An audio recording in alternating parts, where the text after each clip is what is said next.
Hi there, Spanish Grammar Guy here on Focus 15 to help you with your Spanish grammar. Today we're going to look at the two prepositions por and para, often confused, and we'll try to iron out some of the differences between them. They're very important prepositions, obviously. And although they often both translate the English for, they're used in different contexts, and por can be used to translate by quite often rather than for. So let's have a look at por first and what it's generally used to express.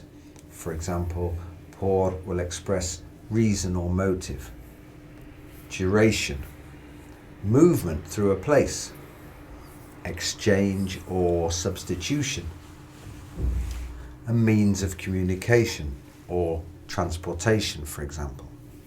So let's take a look at some examples of each of these.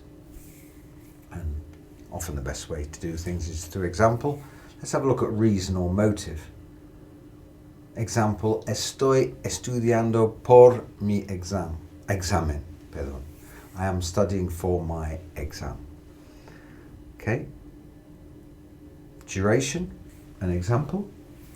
Estuve en España por 3 semanas. So when you're looking at duration, you'd use por. I was in Spain for 3 months. Let's have a look at movement. For example, movement through a place. Caminé por el parque. I walked through the park. When we're exchanging something, we use por. For example, te doy $20 por el libro. I will give you $20 for the book. And if you're explaining how you do something, you can use por. For example, hablamos por teléfono. We talk by phone. So let's have another look at para then. And generally, para is used to express a purpose or goal or destination, the recipient of something, a deadline or a specific time, or a comparison between things. Let's take a look at examples of all of these.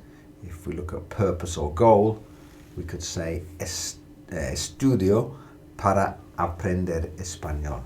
I study to learn Spanish. Your goal is to learn Spanish. Destination, for example, salgo para Madrid mañana. I leave for Madrid tomorrow. Or recipient of something. Este regalo es para ti. This gift is for you. Or if you have a deadline, for example. La tarea es para el viernes. The homework is for Friday. Also, to do with comparison, we would use para. For example, para un niño es muy inteligente.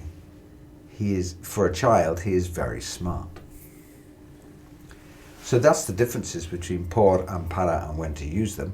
Let's have a quick recap. Por is for reason, duration, movement, exchange or means, whereas para is for purpose, destination, recipient, deadline or comparison. And one of the ways that I find it easy to understand the difference between para and por is to think of it in terms of para often represents a straight line towards something, a goal, a destination, a deadline, whereas por would be used in all other circumstances for that particular prepositional use. Okay, I hope that helps. Thanks for watching, and if you need any more Spanish grammar tips, go to Focus 15 Spanish with the Spanish Grammar Guy. Thanks. See you soon.